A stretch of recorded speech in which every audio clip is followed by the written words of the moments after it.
Nakakatulong ang King's Herbal Plus para mag-improve ang vitality ng isang individual.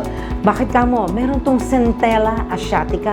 Yung Centella asiatica, maganda yan sa brain function, sa activity ng brain. Diba? Avocado is, tawag nila dyan, sa mga athletes, actually, pinirecommend yan, kumain kang 2 avocado sa isang araw.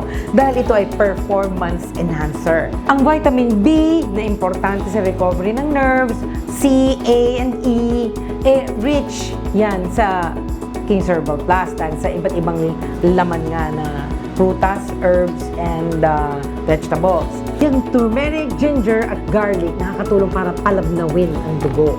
So, kung wari, ikaw at high risk ng stroke, kung wari smoker ka, magandang nagki-King's Herbal Plus kasi makakatulong para wag masyadong malapot yung dugo mo. O kung mahilig ka sa taba, mag-King's Herbal Plus ka. Kasi para lumabdaw ng konti yung dugo mo, maiwasan ang stroke.